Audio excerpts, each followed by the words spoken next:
सावधान ओडिशा आपण मानक स्वागत। आज हूँ 14 जुलाई सोमवार। चलतु देखने आज सकाळ किसी गुरुत्वपूर्ण खबर। जदि पर्यंत वीडियो को लाइक करना वीडियो को लाइक करने सह चैनल को सब्सक्राइब करी कमेंट माध्यम जनातु आपण माने क्यों जिल्ला देखुंती जहाद्वारा एभली गुरुत्वपूर्ण खबर आपण मानक पाखरे सर्वप्रथम पहुंचारिबो। चलतु लेट न करी खबर उपर नजर पकेबा। नंबर 1 भारतीय रेलवे बड़ निष्पत्ति यात्री सुरक्षा को आहरी सुदृढ़ करने ट्रेन गुड़िक लगाइब सीसीटीवी कैमेरा। ए योजना अधीन सारा देश में प्राय 74,000 यात्री कोच एवं 15,000 लोकाल मोटिव इंजिन रे सीसीटीवी कैमेरा लगाजिबो।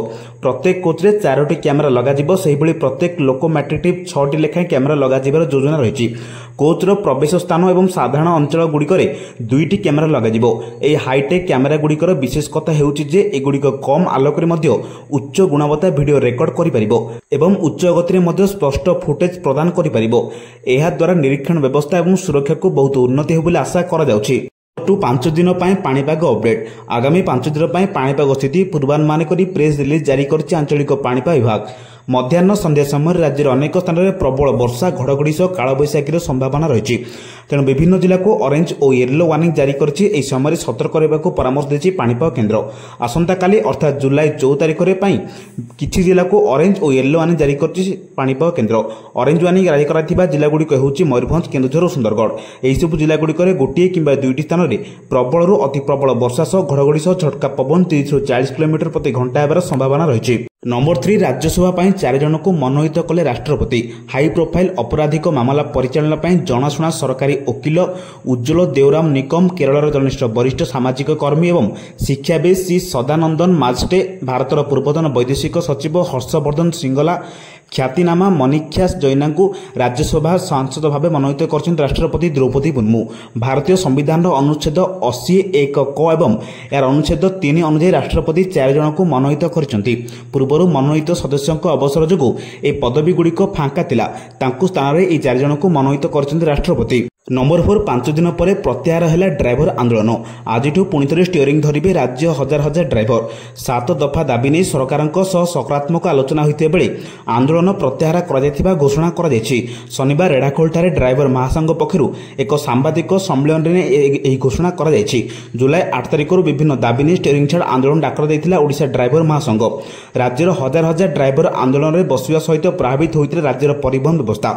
राज्य सरकार बारंबार आलोचना अनुरोध करते ड्राइवर संघ निजे जिद्रे अटल रही। नंबर 5 3 दिन में 15,000 टंका महंगा है सुना। भारत में सुना मूल्य 10 जुलाई ରୁ 12 जुलाई पर्यंत लगातार 3 दिन वृद्धि पाई। 3 दिन मध्य 24 कैरेट सुनार मूल्य 15,300 टंका वृद्धि पाई।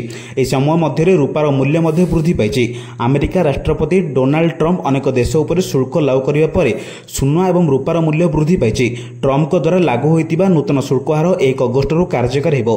14 जुलाई ରୁ 20 जुलाई पर्यंत शुल्क अमेरिकार सुध हार एवं डॉलर दुर्बल होबार संभावना प्रभाव शून्य मूल्य उपर देखा जाय पारे।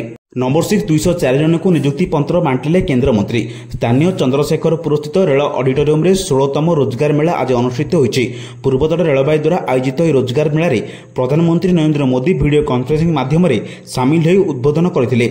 आज देश में 47 स्थान में रोजगार मेला अनुष्ठित होइते बेले विभिन्न सरकारी विभाग एवं संगठन नवनियुक्ति युवक युवती मानकु 51,000 रु अधिक नियुक्ति पत्र बंटन करा जायतिला। केंद्र शिक्षा मंत्री धर्मेंद्र प्रधान मुख्य अतिथि भाव जोगदे 204 जन को नियुक्ति पत्र वितरण करथिले। पूर्वोत्तर रेलवे विशाखापट्टनम और संबलपुर डिविजन रे रोजगार मेला अनुष्ठित होइतिला। नंबर 7 आसुचंती राष्ट्रपति द्रौपदी मुर्मू। आसंता काली आसुचंती महामहिम राष्ट्रपति द्रौपदी मुर्मू। 2 दिनिया ओडिशा गस्तर आसुचंती द्रौपदी मुर्मू। राष्ट्रपति व्यापक सुरक्षा बंदोबस्त होइछि। कारकेड रिहर्सल करिछि कमिशनरेट पुलिस। आसंता काली अपराह्न 5:10 समय वायुसेना विमान बंदर रे आसी भुवनेश्वर पहुंचे राष्ट्रपति। संध्यारे भुवनेश्वर एम्स रे 5म समावर्धना उत्सव में जोगदेवे। ओडिशार राष्ट्रपति 2 दिनिया कार्यक्रम रही।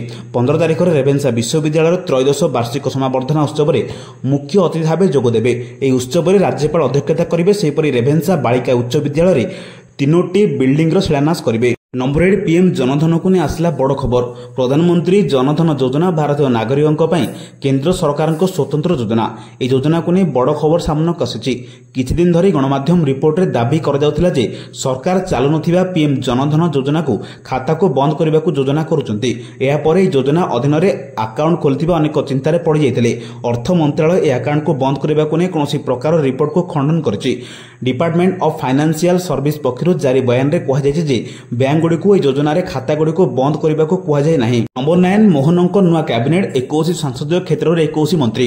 ଖୁବ୍ ଶୀଘ୍ର ମୋହନଙ୍କ କ୍ୟାବିନେଟ୍ ସମ୍ପ୍ରସାରଣ ନେଇ ଖବର ଆସୁଥିବା ବେଳେ ଏହି ମନ୍ତ୍ରିମଣ୍ଡଳରେ କିଏ ସ୍ଥାନ ପାଇବ ଆଉ କେଉଁ ନେତା ମନ୍ତ୍ରିମଣ୍ଡଳରୁ ବାଦ୍ ପଡ଼ିବେ ତାକୁ ନେଇ ଏବେ ଆରମ୍ଭ ହୋଇଛି ଚର୍ଚ୍ଚା। ଖାଲି ସେତିକି ନୁହେଁ, ଚର୍ଚ୍ଚା ଏହା ମଧ୍ୟ ହେଉଛି ଯେ ଏଥର ମନ୍ତ୍ରିମଣ୍ଡଳ ଗଠନ ବେଳେ ଏକାଧିକ ସମୀକରଣକୁ ଆଖି ଆଗରେ ରଖାଯାଇପାରେ। ବିଶେଷ ସୂତ୍ରରୁ ମିଳିଥିବା ସୂଚନା ମୁତାବକ ଏଥର ମୋହନ କ୍ୟାବିନେଟ୍ରେ ପ୍ରତି ସଂସଦୀୟ କ୍ଷେତ୍ରରେ ଜଣେ ଲେଖାଏଁ ନେତାଙ୍କୁ ମନ୍ତ୍ରୀ ପଦ ମିଳିପାରେ। ଆପଣମାନେ ସମସ୍ତେ ଜାଣିଥିବେ ଆମ ରାଜ୍ୟରେ 21ଟି ଲୋକସଭା ସଂସଦୀୟ କ୍ଷେତ୍ର ରହିଛି ଆଉ ଆମ ରାଜ୍ୟ କ୍ୟାବିନେଟ୍ରେ ମଧ୍ୟ ମୁଖ୍ୟମନ୍ତ୍ରୀଙ୍କୁ ଛାଡ଼ିଦେଲେ 21ଟି ମନ୍ତ୍ରୀ ପଦ ରହିଛି। ତେଣୁ ଏହି ସମୀକରଣ ଅନୁସାରେ ପ୍ରତି ସଂସଦୀୟ କ୍ଷେତ୍ରରୁ ଜଣେ ନେତାଙ୍କୁ ମନ୍ତ୍ରୀ କରାଯାଇପାରିବ ବୋଲି ଅଙ୍କ କଷାଯାଉଛି। ନମ୍ବର 10 ପୁଣି ଯୋଡ଼ା ଲଘୁଚାପ ଆଗାମୀ 24 ଘଣ୍ଟା ମଧ୍ୟରେ ସୃଷ୍ଟି ହୋଇପାରେ ଲଘୁଚାପ। ପୁଣି ଯୋଡ଼ା ଲଘୁଚାପ ଆଗାମୀ 24 ଘଣ୍ଟା ମଧ୍ୟରେ ଉତ୍ତର ପଶ୍ଚିମ ଉତ୍ତରପ୍ରଦେଶ ଓ ତାର ପାର୍ଶ୍ୱବର୍ତ୍ତୀ ଅଞ୍ଚଳରେ ଏକ ଲଘୁଚାପ କ୍ଷେତ୍ର ସୃଷ୍ଟି ହେବାର ସମ୍ଭାବନା ରହିଛି। ସେହିପରି 17 ତାରିଖ ବେଳକୁ ଉତ୍ତର ପଶ୍ଚିମ ବଙ୍ଗୋପସାଗର ପାର୍ଶ୍ୱବର୍ତ୍ତୀ ପଶ୍ଚିମ ଏବଂ ଓଡ଼ିଶା ଉପକୂଳରେ ଆଉ ଏକ ଲଘୁଚାପ ସୃଷ୍ଟି ହେବାର ସମ୍ଭାବନା ରହିଛି। ଏହାର ପ୍ରଭାବରେ ରାଜ୍ୟର ବିଭିନ୍ନ ସ୍ଥାନରେ ପ୍ରବଳରୁ ଅତି ପ୍ରବଳ ବର୍ଷା ନେଇ ଆକଳନ କରିଛି ପାଣିପାଗ ବିଭାଗ। ସେପଟେ 24 ଘଣ୍ଟା ଭିତରେ ପ୍ରବଳ ବର୍ଷା ନେଇ 3 ଜିଲ୍ଲାକୁ ଅରେଞ୍ଜ ଆଲର୍ଟ ଜାରି ହୋଇଛି। ସୁନ୍ଦରଗଡ଼, କେନ୍ଦୁଝର ଓ ମୟୂରଭଞ୍ଜରେ ପ୍ରବଳରୁ ଅତି ପ୍ରବଳ ବର୍ଷା ନେଇ ଆଲର୍ଟ କରାଯାଇଛି। ସେହିପରି 13 ଜିଲ୍ଲାକୁ ୟେଲୋ ୱାର୍ଣ୍ଣିଂ ଜାରି ହୋଇଛି। କାଲି ପାଇଁ 6 ଜିଲ୍ଲାକୁ ଯଥା ସୁନ୍ଦରଗଡ଼, ଝାରସୁଗୁଡ଼ା, ବରଗଡ଼, ସମ୍ବଲପୁର, କେନ୍ଦୁଝର ଓ ମୟୂରଭଞ୍ଜକୁ ଅରେଞ୍ଜ ୱାର୍ଣ୍ଣିଂ ଜାରି ହୋଇଛି। ସେହିପରି 19 ଜିଲ୍ଲାରେ ବିଜୁଳି ଘଡ଼ଘଡ଼ି ସହ ବର୍ଷା ନେଇ ୟେଲୋ ୱାର୍ଣ୍ଣିଂ ଜାରି ହୋଇଛି। ନମ୍ବର 11 ଡେଲାଙ୍ଗରେ ବାର୍ଡ ଫ୍ଲୁ ଆତଙ୍କ। ଦ୍ୱିତୀୟ ଦିନରେ କୁକୁଡ଼ାମରା ଅଭିଯାନ ଆରମ୍ଭ ହୋଇଛି। ପୁରୀ ଜିଲ୍ଲା ଡେଲାଙ୍ଗରେ ବାର୍ଡ ଫ୍ଲୁ ଆତଙ୍କ ହୋଇଛି। ଦ୍ୱିତୀୟ ଦିନରେ କୁକୁଡ଼ାମରା ଅଭିଯାନ ଆଜି ଦ୍ୱିତୀୟ ଦିନରେ 4360 କୁକୁଡ଼ା କଲିଂ କରାଯିବାର କାର୍ଯ୍ୟକ୍ରମ ରହିଛି। ସେହିପରି 10 କିଲୋମିଟର ସର୍ଭେଲାନ୍ସ ଭିତରେ ପ୍ରାୟ ଥିବା 50ଟି କୁକୁଡ଼ା ଫାର୍ମକୁ 2ଟି ଆର୍ଆର୍ଟି ଟିମ୍ ଯାଇ ସର୍ବେକ୍ଷଣ କରିବେ। ନମ୍ବର 12 ବନ୍ଦ ହେଲା ହୀରାକୁଦ ଜଳଭଣ୍ଡାର 6ଟି ଗେଟ୍। ଜଳଭଣ୍ଡାର ମଧ୍ୟକୁ ବନ୍ୟା ଜଳ ପ୍ରବେଶ ପରିମାଣ ହ୍ରାସ ପାଉଥିବାରୁ ଏନେଇ ରବିବାର ଦିନ ବନ୍ଦ ହେଲା ହୀରାକୁଦ ଜଳଭଣ୍ଡାର ଏକକାଳୀନ 6ଟି ସୁଇଚ୍ ଗେଟ୍। ସକାଳ 8ଟାରେ ପ୍ରଥମ 2ଟି ଗେଟ୍ ଓ ପରେ ସକାଳ 11ଟାରେ ଆଉ 4ଟି ଗେଟ୍କୁ ବନ୍ଦ କରାଯାଇଛି। ଏହାକୁ ମିଶାଇ ମୋଟ 6ଟି ସୁଇଚ୍ ଗେଟ୍କୁ ବନ୍ଦ କରାଯାଇଛି। ବର୍ତ୍ତମାନ ମୋଟ 8ଟି ସୁଇଚ୍ ଗେଟ୍ ମାଧ୍ୟମରେ ଜଳଭଣ୍ଡାରରୁ ଅତିରିକ୍ତ ବନ୍ୟା ଜଳ ନିଷ୍କାସନ କରାଯାଉଛି। 12ଟା ସୁଦ୍ଧା ହୀରାକୁଦ ଜଳଭଣ୍ଡାରରେ ଜଳପତନ 606.56 ଫୁଟ ରହିଥିଲା। ଏହି ସମୟରେ ଜଳଭଣ୍ଡାରକୁ ପ୍ରତି ସେକେଣ୍ଡରେ ହାରାହାରି 1,54,126 ଘନଫୁଟ ବନ୍ୟାଜଳ ପ୍ରବେଶ କରୁଥିବା ବେଳେ ଜଳଭଣ୍ଡାରରୁ ସମାନ ପରିମାଣର ଅତିରିକ୍ତ ବନ୍ୟାଜଳ ନିଷ୍କାସନ କରାଯାଉଛି। 13 ଗାଡ଼ି କାଚରେ ଫାସ୍ଟ୍ୟାଗ୍ ନ ଲଗାଇଲେ ହେବେ ତାଲିକାଭୁକ୍ତ।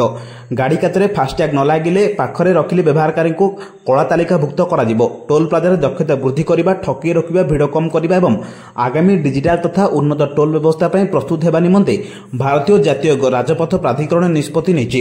ଫାସ୍ଟ୍ୟାଗ୍ର ପ୍ରମାଣିକତା ଏବଂ ବୈଦ୍ୟୁତିକ ଟୋଲ୍ ସଂଗ୍ରହ ବ୍ୟବସ୍ଥାର ଅଖଣ୍ଡତା ସୁନିଶ୍ଚିତ କରିବା ତଥା ବାର୍ଷିକ ପାସ୍ ଏବଂ ମଲ୍ଟି ଲେନ୍ ଫ୍ରି ଫ୍ଲୋ କାର୍ଯ୍ୟକାରୀ ହେବା ପୂର୍ବରୁ ଏହି ପଦକ୍ଷେପ ବହୁ ଗୁରୁତ୍ୱପୂର୍ଣ୍ଣ।